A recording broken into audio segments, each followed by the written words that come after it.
ñaareeli pàcc jàkkaarloo bi ñu indi lu soxal askan wi ndax buñ nee ndox ñëpp a ko soxla SDE Veolia Suez dañ doon jongante nguur gi daal dinay jël dogal jox ndox mi kon waa Suez ndax jaar na yoon ndax jaarul yoon ndax yanu na maana coow looloo fi des Momar Seyni Ndiaye yàgg nga yëngu ci wàllu ndox moomu nekkoon nga ci kilifa SONES ay jamono liggéey nga ci ba bu yàggul ci lu gàtt ak ci tënk ñu bëggoon a xam ndax jaar na yoon wala jaarul yoon ak coow li ne kur lan la ci askan wi mën a leerlu tànneef bi ñu defit lan mooy njeexital gi ci askanu Sénégal.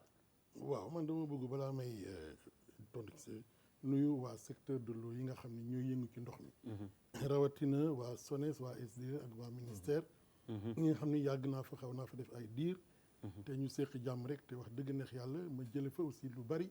loo xam ne daf may jàppale ci sama liggéey journaliste ndax ndox mi niñ koy doxale fañ koy togge ba niñ koy joxe ci biir kër yi lu jafe woon xam la te yàlla dimbali na ma la ma fa def ma jëri ci am xam-xam bu bari loolu aussi maa ngi ciy gërëm waa SONES yi ak képp koo xam ne kii yaa ngi fay liggéey ndax fa laa doon yëngatu li ko dale ci directeur général bi Charles ba ci ñoom ñëpp daal mënumaa fàtte kenn suma xarit ya fa nekk yëpp daal di ma dégg ba ci seen conseil en communication bi di suma rek dama bëgg rek nga baal ma mais sëñ bii toog fii du place am ndax dañu war a leeral nit ñi ne xam nga présenté guloo moom mooy daaju ministère maanaam lépp lu ñu fay def ci xaalis ak ci jaay moom moo ko yor dëgg la wax ci dolli moom mooy président commission des marchés maanaam commission bi nga xam ne moo ko jiite moom ñoom ñoo atte diggante SDE Suez ak Veolia te dafa am loo xam ne dafa nekk ci code ñu koy wax clause de confidentialité maanaam moom warul ŋaang sax ñi di ko dégg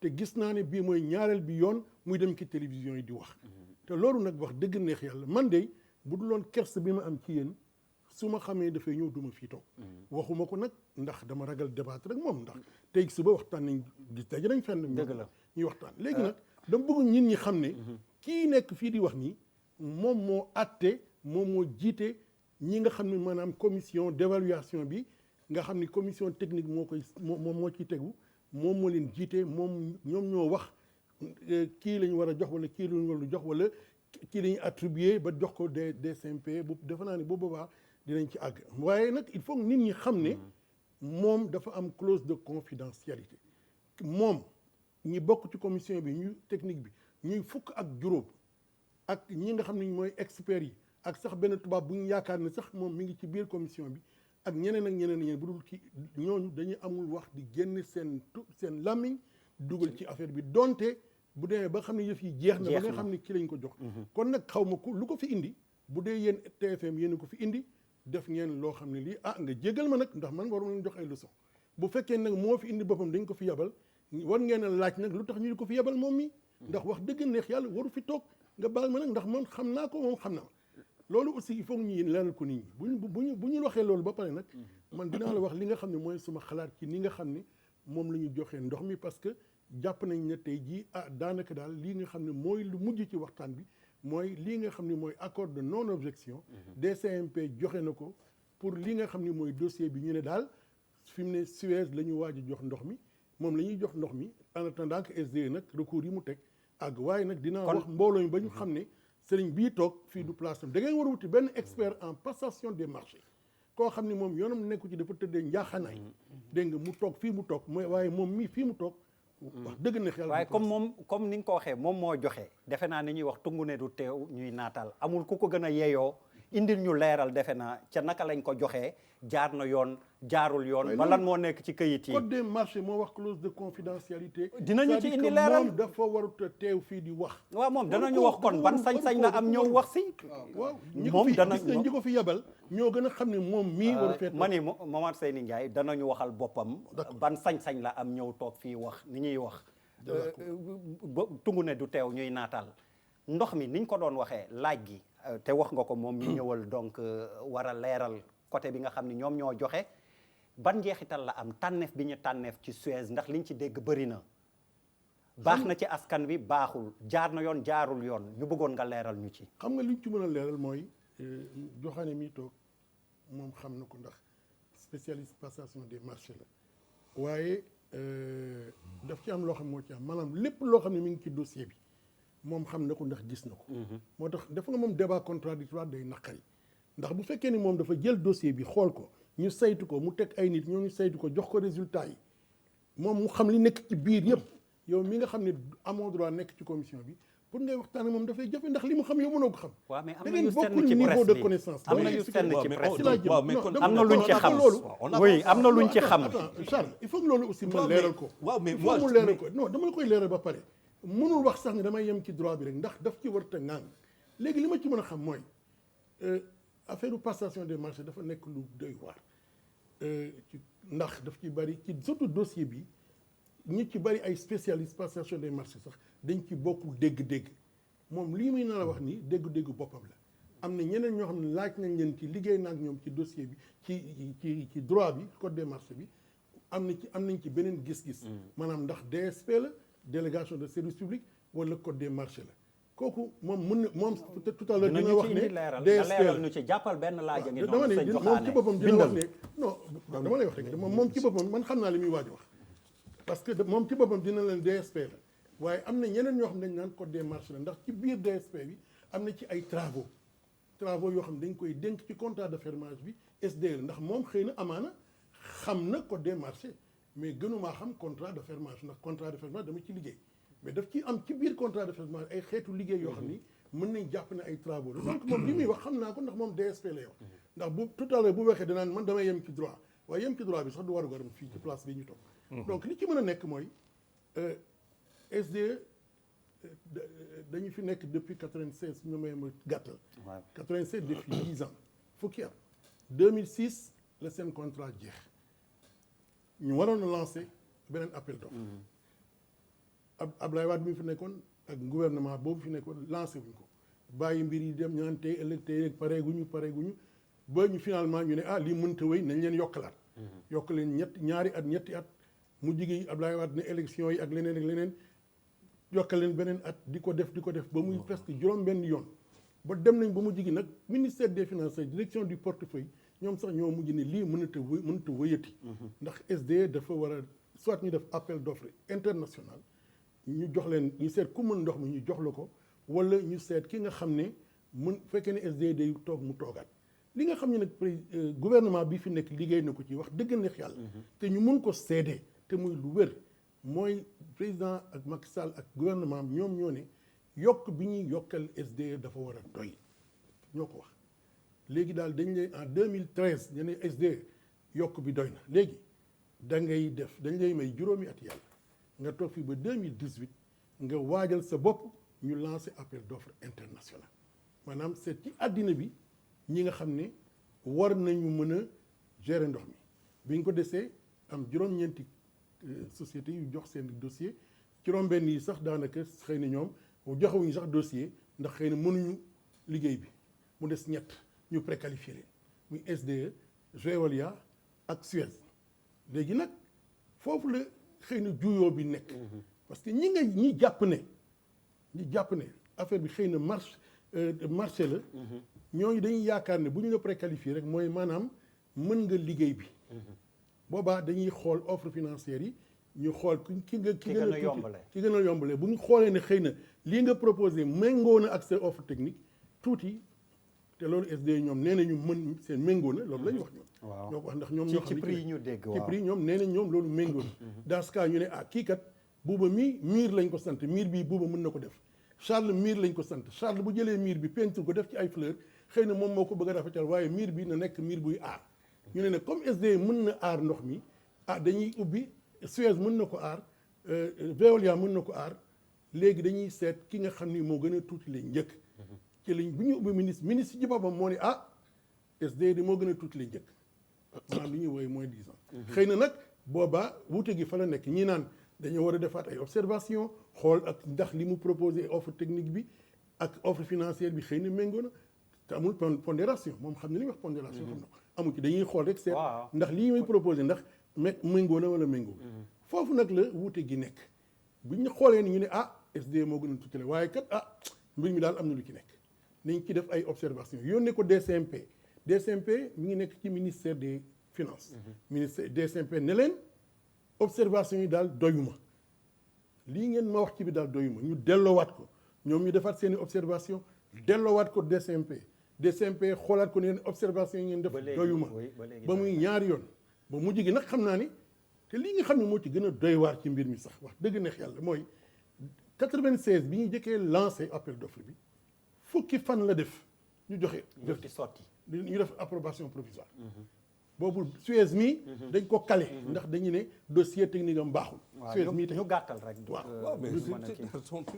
dégg nga ñu bi ñu demee mu toog ñi teg juróomi weer ak fukki fan ak juróom mënuñu fexe ba ni kan ñu am produit waaye loolu xam nga ni jéggi na daayoo nag sëñ bi dëgg la ah dégg nga bu ñu ko defee nag ñu xëy suba daal affaire bii day tey ëllëg ba ñu xëy suba daal ne bon léegi daal seet nañu ne daal SDE moo gën a tuuti la njëkk dinañ ci dellu si tuuti njëkk boobu tuuti la njëkk waaw waaye daal Suez daal lii nga xam ne moom lañu won daal ci kii moo ñu gën a doy xëy na jël loolu yóbbu ko DCMP xool xëy na ñoom aussi ay fonctionnaire u ministère lañu dina jafe ñu xam fi nga xam ni foofu la nit ñi bëgg a dem ñu leen di kii ndax affaire fonctionnaire moo mel noonu xëy na di nga am sa bëgg-bëgg di nga am professionnalisme waaye ki nga xam ne mooy sa njiit dina jafe daal mbir mi tey na xel waaw dina jafe daal yow li mu bëgg daal nga bañ kii ba nga xamee nag DCMP fi ñu toll ni foofu lañ toll mooy léegi nee nañu daal dañuy jox accord de non objection offre Suez SDE jël nañ kii bi yóbbu ko ci li ñuy wax recours gracieux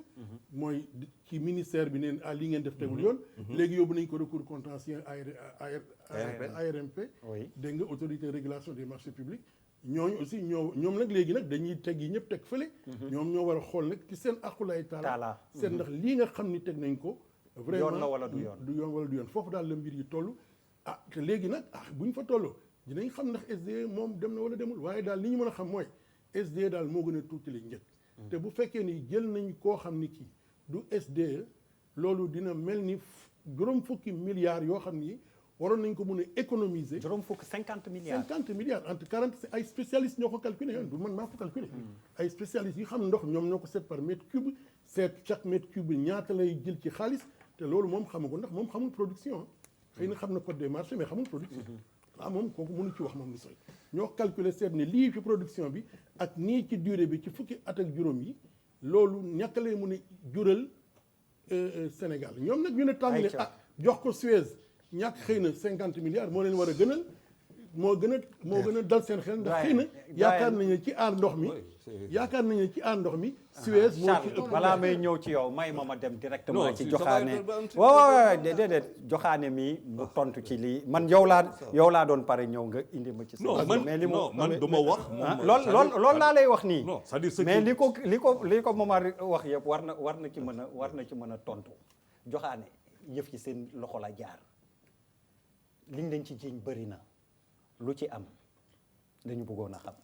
Ablaye nga may ma nuyu la nuyu téléspectateur Télé Futurs Médias yëpp. nangul nañ la ko. remercier si émission bi ngeen ma invité. muy émission boo xam ne yàgg naa ko seetaan. tous les jours yàlla def tey ma toog ci.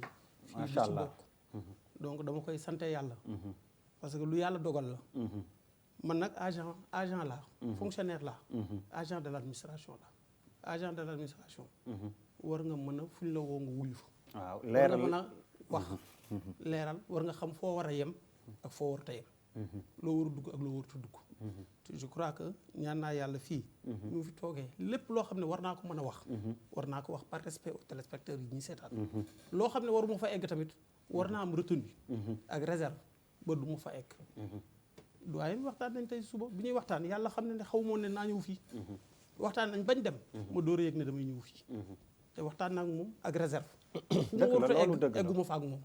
keneen ku ma interpellé waxtaan naa. RFM plusieurs fois woo nañ ma ci kii bi musuma dem fenn. maa ngi door a toog plateau. mais ku ma woo tontu naa la. parce que aussi je dois rendre compte. Et effectivement. et rendre compte rek sur le plan financier. même par rapport ak public bi. citoyen yi. dëgg la dañu war a xam am na ñoo xam ne tey ay rapport mënuñu ko jot télé lañ mën a seetaan wala rajo xam lu xew. sur cette base code des marchés dafa wax confidentialité clause confidentialité. mais dafa am clause confidentialité fermé wul fonctionnaire bi ci lépp. fermé wul fonctionnaire bi ci lépp. am na loo xam ne tey bu ma ko waxee fii. kenn du ma ko baal. mais am na loo xam ne war naa ko mën a wax. les principes mën naa si dugg. ayca kon wax tey ñu li indi problème bi yëpp ak débat bi lu jaar sax moo gën a tax ma ñëw sax. lu ko indi mooy marché public. la ñëpp di wax. marché public bu ñu koy définir boo demee code des marchés. c'est un contrat ñaar yëpp contrat administratif la. mais la différence ba c'est un contrat administratif conclu à titre onéreux. Quand on dit marché public da ngay jënd état dafay jënd wala collectivité publique bi dafay jënd. wala muy confier ay travaux. et tout de suite bu tiers bi paree rek ki ko defar da nga ko war a fay. temps laa koy defaree. wala temps laa la koy jaayee. muy travaux yi mu lay defaral wala fourniture yi mu lay jox wala service bi mu lay produire danaan la temps la. cas bi loolu la wala. cas bi du loolu. cas bi délégation de service public affermage la. du loo xam ne non mën naa wax lu simple. cas bi du loolu nañ ko ko may déglu na la bi muy wax nañ ko déglu cas bi prestation bi. cas bi prestation bi lu muy def lu ñuy jënd. service public la boo xam ne état moo ko waroon yore moo ko yoroon wax na ko sànq. ba 1996. mu def appel d'offre international comme cas bi am nii tey. SDE gagné ko jamono SDE gagné ko c'était un appel d'offre international ouvert. SDE gagné ko. mu nekk fii contrat bi di koy suivre bañ ne waat nañ koy defaat appel d'offre international. appel d'offre international boobu nag on ne demande pas à quelqu'un de venir nous dire dama lay defaral lii dama lay tabaxal wala dama lay jaay dara. mais service public état moom ouvrage yi. bien yi. jox la ko confier ko la ko pour nga exploiter ko. boo ko exploiter du état moo lay fay. état te paie indirectement. par le biais de ses usagers. yiy jëfandikoo ndox mi war la fay. waaw loolu la ñu naan délégation de service public loolu mooy différence am marché public. marché public ki la koy confier. da nga naan ko temps laa koy defee rek bu paree moo lay fay. waaw léegi problème bi fii ci li ñu dégg ñu wax dafa mel ni SDE moo gënoon yombale pourtant Suez la affaire yi ci xibaar yi ñu jot. ci loxo ñële la tàbbi ñu bëggoon comprendre naka la ci benn marché nga moins 10 ans maanaam gën a moins cher ba pare ñàkk ko. loolu ndax xel mën na ko nangu képp ku xam marché public ak délégation de service public xam ne day am. parce que non offre proposé candidat bi day proposer offre am. waaw bu ko proposer loolu dañ koy lire publiquement. waaw à l'ouverture des prix. waaw offre financière du prix kese. waaw yéen am na offre technique. non offre financière kese. waaw du prix bi nga bind soumission bi. waaw soumission boo ko ubbee rek da ngay lire offre bi prix bi. waaw mais prix boobu dafa adossé wu ci compte d'exploitation prévisionnelle. ba wàcc ci prix. boo déggee ñu naan évaluation des offres. waaw c'est pour que nga dugg dans le fond. da ngay dugg maintenant dans le fond. mais léegi moom waxaat na benn. maintenant ce qui nee na est bu ko Suez jëlee dina coûter 50 milliards. non damay leeral leneen. waaw ay dans le code des marchés. on dit offre technique conforme évaluée la moins disante. offre technique boo ubbee code des marchés boo ubbi ak directive UEMOA yi régir. yi régir dañuy offre conforme offre technique conforme évaluée la moins disante. yow compte d'exploitation lu koy laaj ndox ñu koy laaj di laaj ay état financier pour dugg ci biir la. même bu nekkoon marché de travaux sax. bu nekkoon même marché de travaux. nit dina indi benn prix nga dugg ci biir calculer waat gis na prix bi mu joxe ak boo calculer waatee bokkul da nga koy corriger. ayca Charles Faye Ablaye dama la bismillah mayal Charles Faye mu wax dinaa dellu si ci li wax. mu wax mooy li ministère wax pour justifier lu tax ñu jox ko offre donc moom mi ngi dugg ci débat bi. te lii moom du waru gërëm. vraiment dama bëgg aussi nit ñi yeewu ne lii muy développé nii. mooy argumentaire ministère bi. te moom la fi toogal. te moom mooy président commission marché moom waru fi toog. dañu wuti benn expert lu mu guddi nañu wuti benn expert mu ñëw yee nit ñi. mayal Charles Faye mu wax après nga wax. après kii wax ayca bismillah Charles Faye.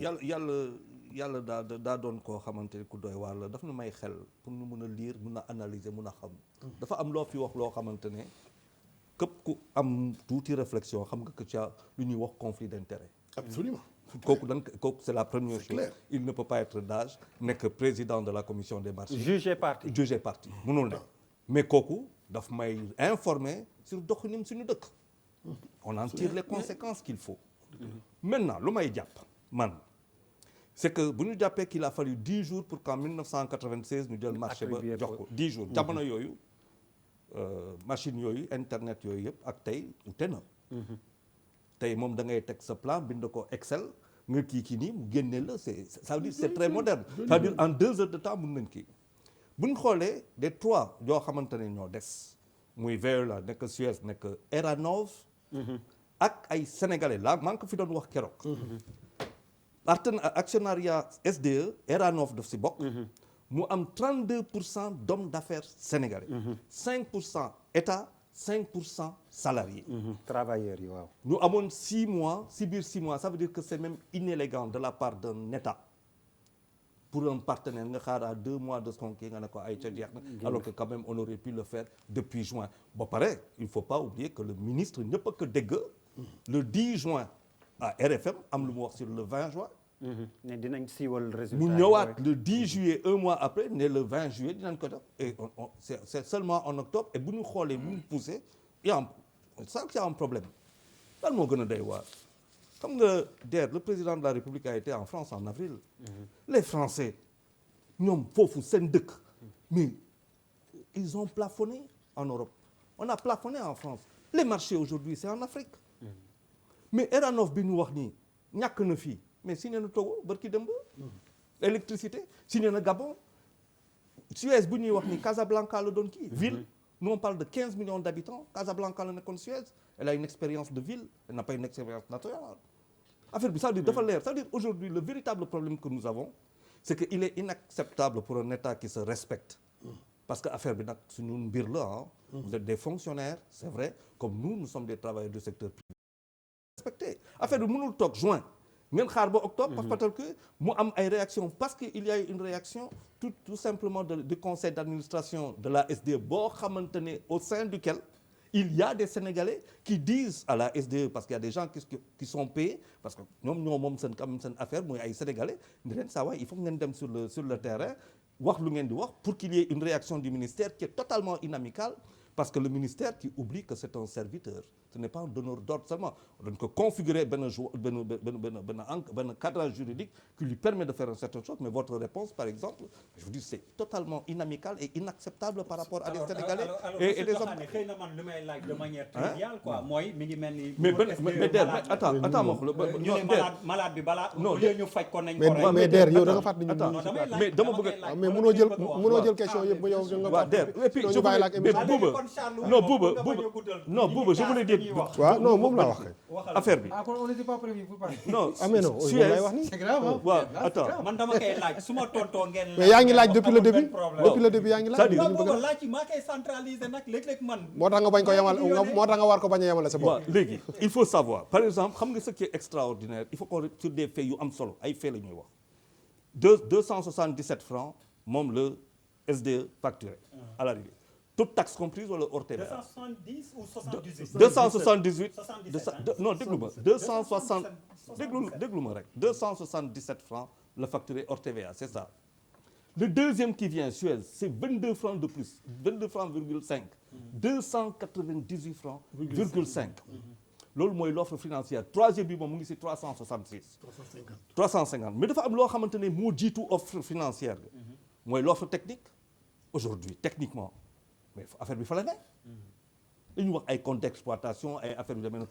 mais affaire bi techniquement fa la ne non ça veut dire aujourd'hui technique d'affermage ay technique la technique d'affermage ça veut dire que tey SDE tey mais qui fait 80% par exemple 81% ou peut-être moins je ne sais pas de taux de satisfaction parce que dafa am loo xamante ne duñ ko wax Sénégalais yi mais il n'appartient pas à la SDE de faire certains investissements c'est à la SONES de le faire et l'État du Sénégal a du retard tous les retards d'investissement de l'État tout simplement affaire yi di ko dab ay tur loo xamante ne boo si investir kenn du ko gis doo si investir tuyaux yi di fi toj ay affaires yu demee noonu loolu moo indi suñuy coono la déperdition d'eau qui est quand même assez importante par rapport à suñuy tuyaux yoo xamante ne ça date des années de avant l'indépendance ak yu demee noonu ba pare ñu am tey ay problème te l'eau de surface boo xamante ne mu ngi dem di tarir ñu am ay problème avec pollution ak yu demee noonu il nous faut de nouvelles techniques.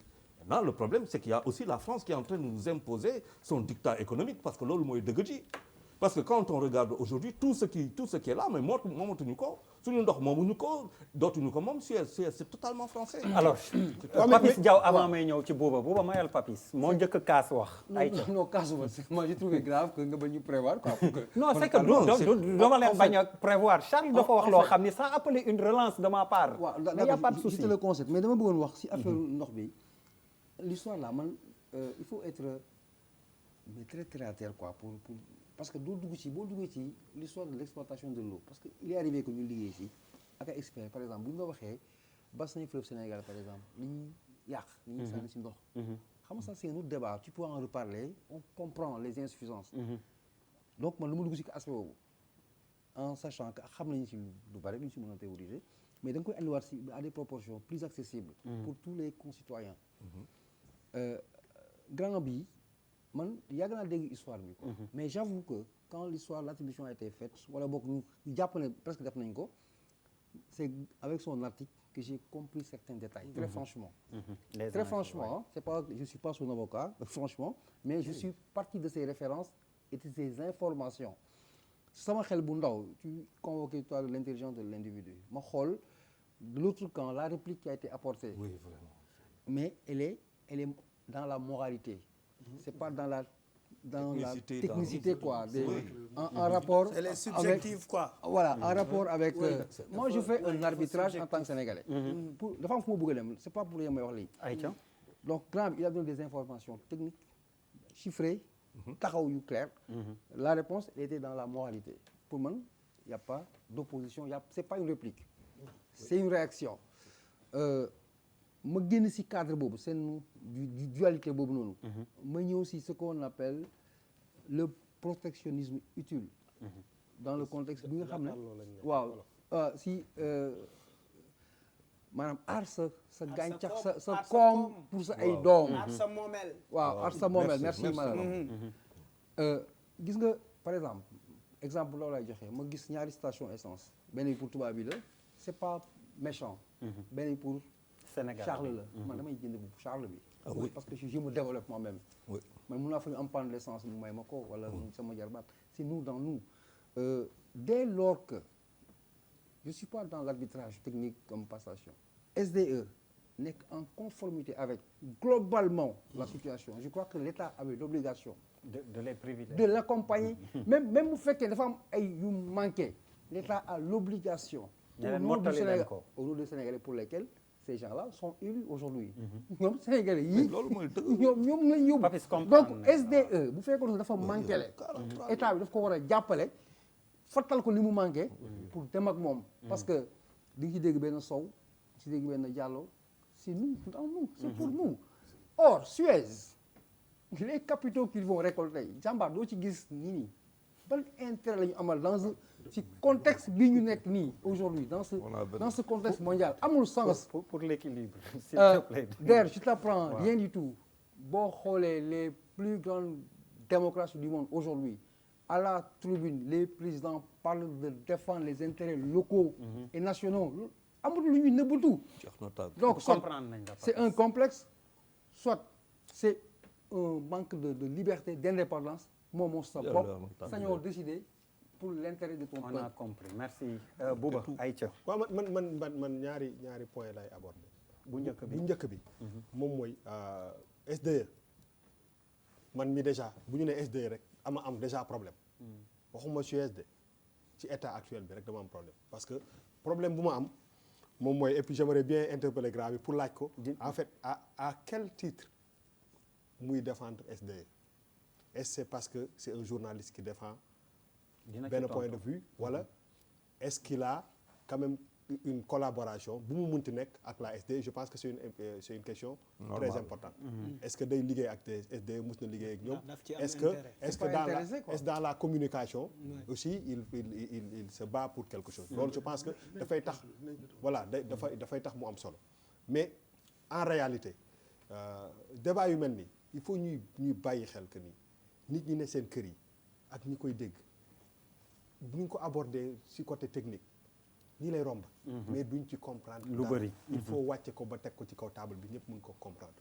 aujourd'hui li am solo ba am solo fépp fu ay Sénégalais ne am ñaata pour cent 32 plus 32% en fait c'est 43 pour man fu Sénégalais amee 43% 1996 waaw 2018 dafa waroon yokk déggoo ma ne la xam nga lan mooy objectif bu état 75 mooy que pour une fois nga ñu majoritaire c'est-à-dire que bu évolué wul waruñu ko waxuma la waru wàññeeku mais waruñu ko dindi approche boobu parce que le Sénégalais lambda bu génnee ci biti toog dugg ci autoroute bi dawal jënd ci essence bi jënd dugg ci banque bi xam nga ban question lay posé man lan laa moom fii ak lan laa moomatul te loolu moo war a nekk li nga xam ne moom moo jiitu bu ñu yokkul waruñu wàññi quel que soit offre yi ñu teg ci côté parce que loolu ñoom la concerné bon d'accord ma ak grand bi si même bu amee conflit d'intérêt ñun bu ñu oowee nit waaye clause yi nga xam ne moom moo ko régir moom fi muy liggéey moom la concerné li ko non xaaral rek grand mënuñu ku ñu invité ñun ñu dem techniquement DER bi la invité dem techniquement xool lan nga war a wax loo war a wax loolu non xaaral rek moom moo war a seet xam nga parce que yoon am na ci dëkk bi aussi exactement li nga wax ni bu dee nekk na dëggantaan bu subaa mën nga ko ni ñuy waxee comme porter plainte dafa xew mën nga ko porter plainte lënd loolu leneen la donc loolu ñun aussi il faut ñu dédouaner DER ak la télé dañ ko invité mais li ko contrat bi mu signé ak fi muy liggéey ak ay obligation moom la concerne mais li am solo ba am solo moom mooy que li ci Sénégalais bi di jëlee mooy que ci bu ñu nekkee ni am na fu ay Sénégalais am ay part te ñooñu nekk fi depuis 1980 ça veut dire que il nous suffit d'un petit peu pour que ñu gérer ndox mi au moins à plus de 75% mais nañ leen dem vers ça loolu day dindi ay marché kan moo gañ a marché teg fële li ñu war a wax mooy que muy SDE muy Suez muy kenn comment on peut faire pour que loolu ñu mun ko contrôler suñu bopp leneen lu ñu fi wax amul njëriñ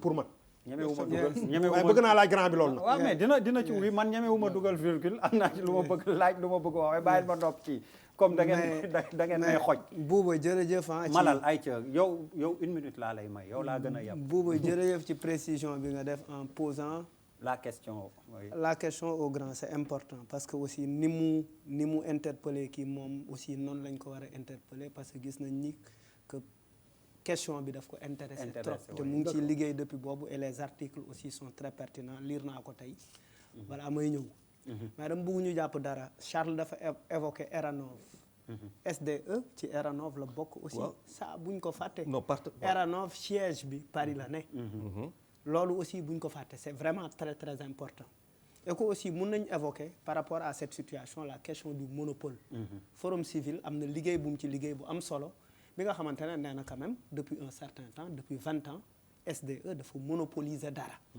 mais la question n'est pas là man je voudrais lui parler à Diokhane parce que xam naa ko Diokhane laa bëggoon waxal parce que Diokhane quand même sénégalais la te ndaw la et je suis très surpris de voir ci jamono ji ñu toll ndaw nga teel a am ay responsabilité nekk d'âge am benn responsabilité ba pare ñu tënk la ci benn clan parce que pour man ndaw réew mi tey seeni responsabilité waruñu tënku ci ay complot yi nga xamante ne c'est contre le peuple pourquoi je dis contre le peuple parce que ñetti mbaar nga jóge ñetti mbaar mooy sa cosaan ñetti mbaar c'est un quartier très populaire où il y a une récurrence du manque d'eau dafa am dañuy faral di ñàkk ndox bu baax a baax a baax leneen li ci topp mooy bu ñu waxee lii yëpp muy Suez di Veolia di SDE ndox mi ñi koy utiliser askan wi la état bi dem ba nangu jël ki nga xamante ne dina la coûter 50 milliards de plus il y a anguille sous roche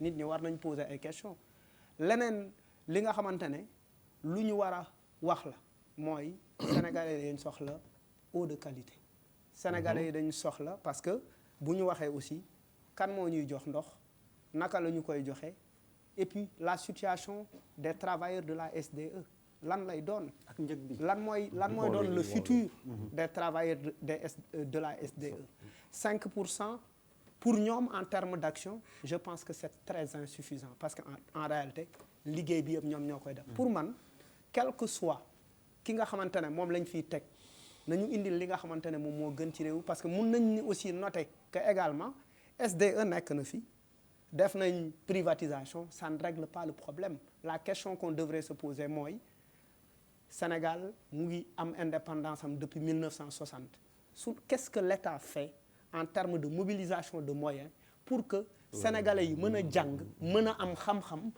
pour mën a gérer suñu ndox merci beaucoup de comprendre nañ la donc balaa may dellu ci Diokhane parce que quand même il a été interpellé plusieurs fois pour mu mën a je reviens à vous puisque Momar Seyni yaa ngi insister pour am la parole doublement pour tontu on m'a posé une question. waaw justement loolu laa wax doublement parce que déjà bëggoon nga mais pour répondre à la préoccupation de deux chroniqueurs Pape Abdoulaye quel intérêt en 2013 conduite bi dafay yàqu conduite Kër Momar Sarr maa ngi jógee SONES 2012 SONES la nekkoon SONES nekkoon comme directeur de la communication yaa ngi ci ndox mi nag di ci liggéey ba léegi parce que man en dehors de mon métier de journaliste je suis consultant en eau et assainissement damay liggéey ak un cabinet international du ma fi tur may yóbbu may liggéey ci dëkk yi ci biir Afrique fii ba Cameroun dañ fay liggéey ci wàllu IEC donc xam nga ni su ma liggéey la su ma gisee loo xam ne li wax dëgg neex yàlla man xam naa ni su ma aqulaay taala ma nekk journaliste ma nekk consultant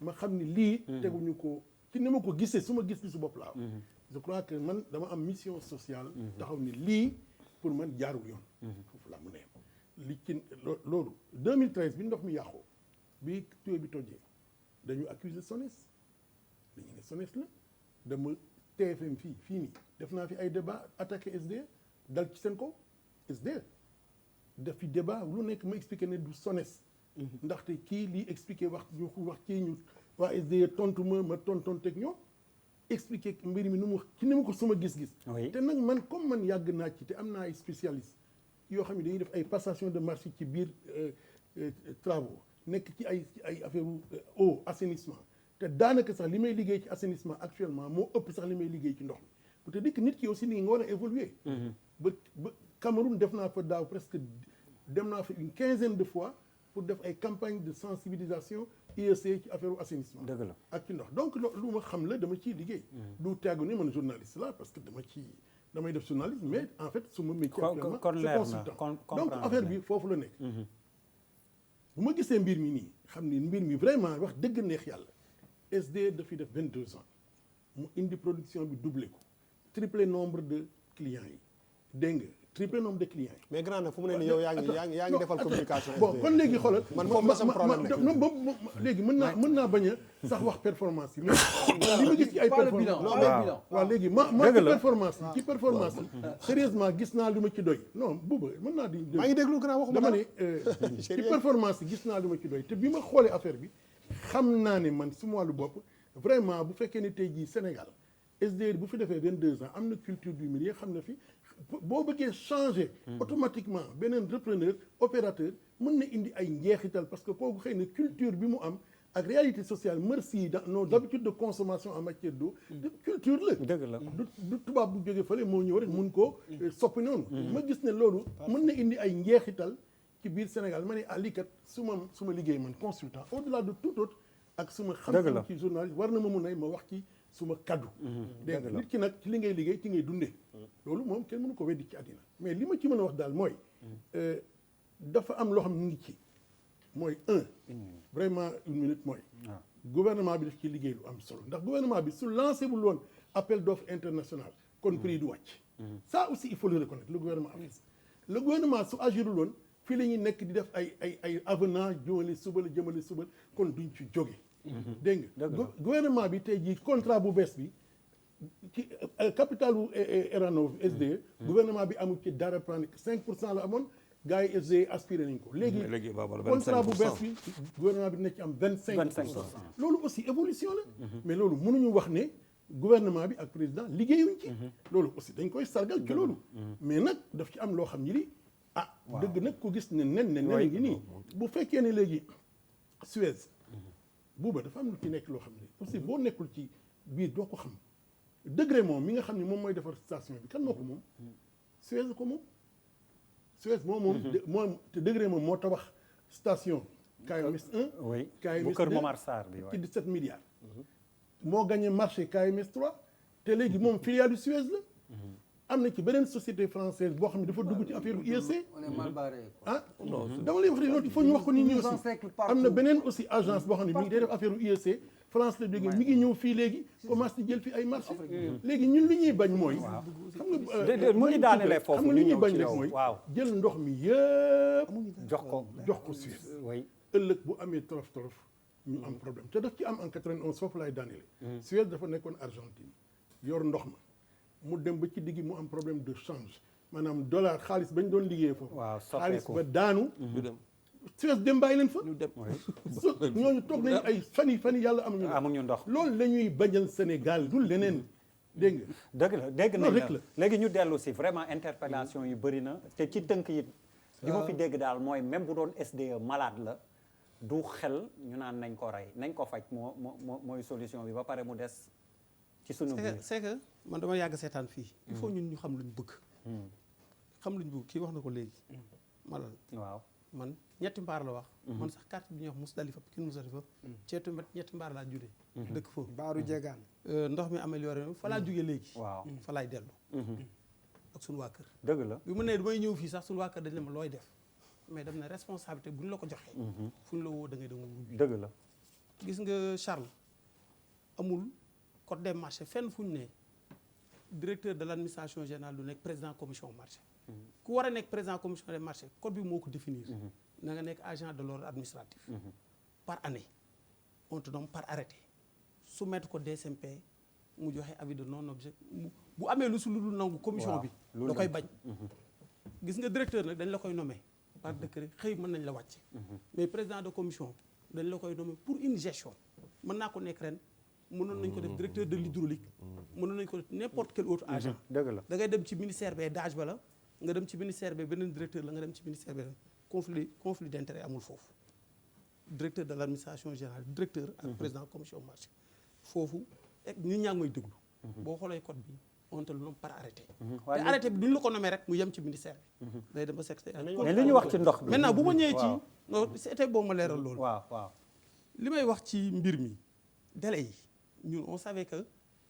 affaire bii dañuy confier gestion pour 15 ans donc d'ici 10 ans 11 ans 12 ans dañuy mën nañu waat ci dossier bi donc le dossier là bi ñuy demandé ba le 10 ans la woon de. waaw 10 ans la woon te 10 jours la. mu dem ba 22 ans par des avenants on s'est dit ñu koy yokk réforme du secteur bi par achèvement wu réforme bi la ñu ne secteur bi dañ ko war a réformer ndox mi doyul ñëpp nañ ko reconnaître ñu ne nañ def KMS 3 nañ def dessalement yokk production bi mais parallèlement aussi avenant mënatul am pour prolonger contrat bi waaw sauf mu nekk pour gérer une phase transitoire mais il faut un appel d'offre gis nga nag il faut ñu xam dara boo bëggee akara di nga ñemee kaani boo nee appel d'offre international moom lañ ko joxe woon candidat bi fi nekk tey appel d'offre international boo ko xasee ba def rek mënutoo wax préférence nationale tey état bi mënoon na dem gré à gré bu ko demoon ñu ne dafa def gré à gré entente directe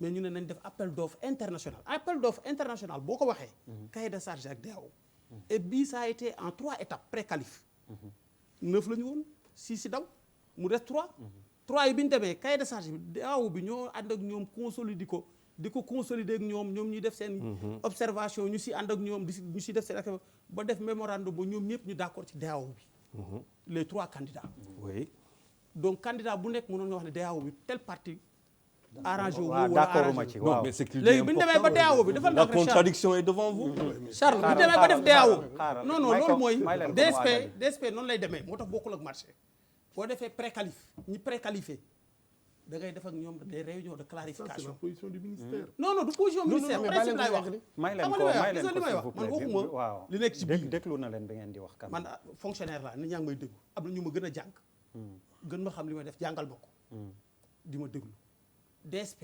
particularité mooy DAO boo paree même boo paree qualification technique da ngay def réunion de clarification ak les 3 candidats qualifiés techniquement pour ngeen consolider ñu defaat seeni réunion loolu la yoon ngeen pose seen question ngeen juboo ci DAO ba nga terminer DAO définitif c'est ça jox leen ko DAO boobu dañuy ñëwaat ak les offres techniques et les offres financières d'accord ñun ñu xam ne lii pour 15 ans la ñun dañ naan ministère may président commission mais du ma nag sama commission rek ñoo dajaloo def ko on a mis un comité technique très large de 15 personnes composé d'experts ay fonctionnaires au cadre waaw du ministère de l'hydraulique et amul ci d'autres benn ministères amul ci benn tubaab.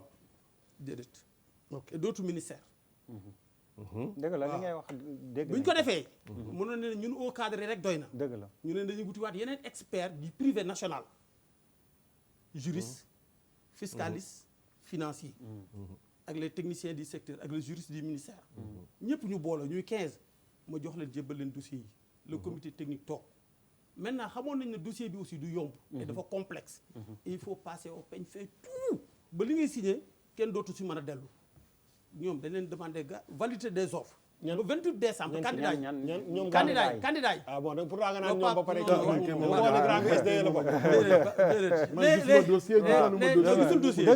les candidats. comprendre nañ da lay tooñ bu ko on leur avait demandé. day tooñ sachant que ne affaire bi mën na gudd. ndax dafa complexe. dëgg la il faut regarder passer en revue les critères techniques et les critères 5 mois financiers. 15 jours. oui 5 mois 15 jours. moo tax lu tax ñu ne leen 28 décembre validité des offres. xamoon nañu dina gudd. parallèlement. quel que soit alpha damay ñëw ci buuba li mu wax. que SDE toogoon fii. SDE ñu jëloon SDE. Veolia ou siège.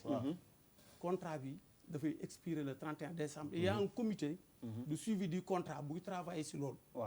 et que une nouvelle société. de droit sénégalais la ñu war a créer. et cette nouvelle société de droit sénégalais wax na ko sànq cette fois-ci ce qui est à saluer la partie nationale. mooy les comme ni ko Bouba waxee mooy majoritaire mooy moom 55%. partie de technique financier bi. dootul majoritaire loolu kañ la moom dëgg loolu kañ la pour nii bii nii ku mën di jàll. wax naa ko ku mën di jàll ndax processus bi jeexul. je l'ai dit muy SDE. dëgg la muy Veolia. doyen bi muy wax na ko siège quand même waaw. ku mën di jàll beneen société ngay créer. mais léegi man am naa benn question bu ndaw rek. ayca gaawal parce que parce que ki gën a ki offrir moyen d'argent ci marché bi est-ce que en fait parce que dafa offrir moyen rek te mënul assurer peut-être ndox bi mu yokk. tu n'as aucune preuve. mooy li ñuy wax le moins 10 ans. non question la rek. buuba nit bu defee. léegi ba may gële rek dama ñëw ci question personnelle bi. société bu defee 22 ans di gérer ndox. contradiction. mënoo ni kii offre technique mënu non non ci question personnelle bi s'il te plaît ñu jeexalee foofu. man loolu dugg ba si quand même on a débordé largement s'il vous plaît. s'il vous plaît. li may wax ci personnel bi 22 ans ci benn affaire. Malal s'il te plaît ñu déglu ko mu daaneel. ci on a personnel débordé bi largement. ci personnel bi. bu ñu koy defar on a pensé nous sommes Sénégalais. 5% yi. on a dit le personnel là le capital l'eau mënatul nekk à 3 milliards. day dem ba 4 milliards. et bu doon demee ba 4 milliards. personnel bi fi nekkoon. ñi fi nekkoon yëpp. dañuy ku fi mënti ñëw. muy SDE muy siège da muy nga leen di Veolia conserver. da nga leen di conserver waa léegi ak l'intégralité de léegi nga baal ma question bu triviale ndox mi dina yokkom du yokk ki ngeen koy jox wala ku mu mënti doon. mais tu vas payer 22 francs plus cher. ku ko mënti gagné Charles may ko mu net objectif bi mu si recherché woon tey mooy sénégalais yi capital bi yokku sénégalais yi. Ouais, mais la ça ne partie répond majoritaire. pas à la Non, question. may ko maa ko laaj kañ bàyyi leen ko mu eggali may leen ko mu yeggali maa ko laaj ku mënti gagné dinaa ko capital bi dina yokk. Ouais. partie nationale. Oui. mooy moom 55%. Oui. personnel bi doo dàq kenn. Oui. ndox mi dina wàcc. mais la facture. ndox mi dina wàcc waa jeex ndox mi dina wàcc. non mais wàcc bi proportion la parce que moom ci boppam dafa war a xam ni actuellement prix exploitant bi ko SDE di jaay dem na ba ci 367. Charles je vous promets doyen. dama koy préciser rek ne ko actuellement SDE fi ñu koy jaayee 367 am na sax ñu ne dem na ba 380. léegi bu fekkee ne SDE la ñu tànn 277 la. lay wàcc. bu dee Suez la 298,5. non et puis bu dee Veolia 350. mais Charles may ma leneen ça veut y a pas dire que photo. Charles je suis désolé xam nga tamit man réalisation man la ñuy waxal. waaw je ne peux même pas dire de combien on a débordé. waaw bu leen déglu mais tu imagines heureusement que qu'on a sur le plateau le directeur. déedéet je suis pas le directeur du programme, je suis un chroniqueur. donc dara je ne suis plus comptable de ce que xam nga il suffit que le pétrole augmente demain de 10 à 15% pour que le prix de l'eau flambe. non cette fois-ci on a verrouillé. non le pétrole vous cette fois-ci le contrat bi ñu def nii. non déglu ma Charles je vous en prie. non déglu ma. waaw d'accord. amoo benn incidence sur le cours du pétrole da nga koy alors non consommer di ko supporter. maintenant nag Charles daaneel nga foofu. pour éviter alerte li muy wax c'est important. xoolal moom mooy daaneel parce que. monsieur Diokhané mi ngi dugg ci lu mu xamul je suis lu mu désolé. xamul mënul wax ne incidence. je suis désolé incidence finalement de l'énergie du ci. Pierre non Pierre non on xam nga passe kaw di. Pierre non finalement doyen. Pierre. boobu nag moom xamoo ci li ngay ah wax. non doyen xam naa dara wante. waaw délégation dama de ne service public. impact risque bi da nga koy électricité envoyé bi- da nga koy transféré est-ce que- au privé. waaw mais waaw Lu tax? loolu tamit nañ ko jàpp ci li mu wax rek. Xam nga ñoom nee nañ délégation de loolu la ñu def xam- ils l'ont transféré. xam nga boo jëlee la jurisprudence affaire impact bu nekkee privé bi doo ko transféré risque bi rek. tey bu Pierre demee on ba état passe à subventionné. gis-gis. la jurisprudence conseil li ngay d'état. wax xamul mais on yaa passe à fatu mi ngi doon garañ ni bi jolool yu teddi ci melax yi xawe laax yeneen yu mel ni lu doon riir ngir liberté alors gis-gis bu njëkk bi maître Sidiki Kaba ministre des affaires étrangères nee na forum bi ñuy def Dakar lundi ak mardi bi ñu dëgmal la incha allah ñi ngi ci jublu jàmm ak sécurité ñu kaaraange ñu méngale kook àq ak yelleefu doomu aadama dafa am kii boo xam ni forum boo xam ni léegi su ma jumul mi ngi ci 5e édition bi ñi ngi koy amal fii ci Ndakaaru doyen loolu tamit am na loo xam ni liggéey yaa ngi ko ciy liggéey. waaw yàlla may na ma. waaw une minute rek gis-gis. yàlla may na ma keroog bi ñu koy wax maa ngi toog ndax daf ñu bernde doon ci teeru bi. ñu waxtaan ci wax dëgg neex yàlla. Sidi Kaba wax fa wax bu am solo te lii mu wax nii ci thème conférence bi ci la bokk. conférence bi daal dañ naan bravo Sénégal ndax xëy na am na lu bari lu mu indi Sénégal ci wàllu indi jàmm ak kaaraange ci biir Afrique. ayca Charles. waaw doon si tollu jamono rek man lu ma metti rek mooy que c'est à Diamniadio tu imagines ce que ça veut dire en termes d'inconfort de travail. waaw c'est-à-dire bu ñuy wax waxi droits humains ak waxi sécurité nañuy bàyyi xel le bas peuple c'est quand même très très très important. waaw c'est pour man en tout cas droits humains yi ñuy wax. xam nga quand c'est universel. global la damay wax tout le temps que ni contexte su Afrique. Sénégal ak suñuy particularité bu ñu ñëw rek jëlal ñu benn affaire indil ñu ko fii nañ ciy tenir compte c'est très important. Papis Diaw. en fait man j'aurais souhaité que droits humains ñu bañ a nekk rek ay mots vains li mu ëmb droits humains li mu ëmb réellement vraiment ñu respecter ko quelles que soient les circonstances. Mamadou comme daf la fi fekk. waaw boo xoolee dañ ne paix et sécurité. jàmm ak kaaraange ak droits humains. man mënuma lu dul saluer ko. bi ci topp Pierre. Aly Ngouille Ndiaye ministre de l'intérieur ca Touba la ko waxee doon sàkku ci xalif bi Sénégal am jàmm Sénégal it di am ndam te ndam li mooy na ñëpp nangu li yàlla dogal 2019 bu ñu demee woote ba dellu si. alors ñu tàmbalee bi yoon fii laay dooreel gis-gis bi li ministre bi wax. waaw dama koy dëgg rek yàlla mooy solo nit yére. ku sol yére aussi. di nga ko mës a summi. mais boo ko mënu bu summi bi jotul tamit. doo ko summi. defe naa c'est valable pour tous les candidats nag de lii mu wax nii. waaw pour tout le monde même pour man mi soldage nii. waaw kon suba naa ko summi. Papis. en fait li mu wax dëgg la ñuy ñaan yàlla loolu am c'est vrai mais man sama certitude mooy lenn. c'est que 2019. ki Sénégalais yi voté. kooku mooy nekk président par force. oui. c'est que il y a même pas négocié cette histoire-là. Ah, elle ne se pose même pas. waaw loolu. gars yi yu taal dañoo dépassé ay. defe naa xam nga tànn daal moom mooy jiite. xam nga boo nekkee kan lay doon nag quoi. même xam nga boo nekkee Afrique d'habitude lii nii waxu opposant la. mooy que xam nga li ma la bëgg a wax. opposant moo naan waa ji nekk ci nguur gi. da nga fexe ba su ma kee nga nangu parce que kooko yore doole. donc c'est important mais je pense que en général. lii pour kii rek ci lii xew Touba. parce que du ñoom rek homme politique yëpp ñoo ko dem. te homme politique yi moom fépp foo xam ne yaakaar nañ ni war nañ fa mën a am dara dañuy dem. donc mais je pense que lii nii du wax bu gratuit. du wax boo xam ne dañ ko wax nii rek quoi. Aïcha Malal. moi je trouve que dafa fataliste trop. c'est-à-dire waxu kecew mënut a parce que en fait le vote il est réel. c'est des électeurs qui vont voter. oui c'est que liñ ciy sàkku mooy lii c'est une manière d'anticiper la victoire de quelqu'un. Oui. C'est-à-dire c'est de nous mettre dans la tête que quelqu'un va gagner. Moom son cas va gagner même mu préciser sama pensée. nañu am ay élections yu transparent. opposants yi ñu ngi laaj le fichier électoral te fichier électoral bi loi bi daf leen permettre ñu am ci accès waxuñ ñu jox leen ñu disposer ko loolu nañ ci waxtaan c'est important balaa ñuy dugal réew mi ci gilaawaal yi. mais ñu disposer ko dafa am app mais bon comme c'est oui mais ñu am si dafa am accès délai bien sûr dafa am accès ak ci benn délai c'est différent disposer et accéder c'est très différent. élection yi c'est maintenant que ça. Charles Faye vraiment bismillah. waaw 2019 c'est un tournant.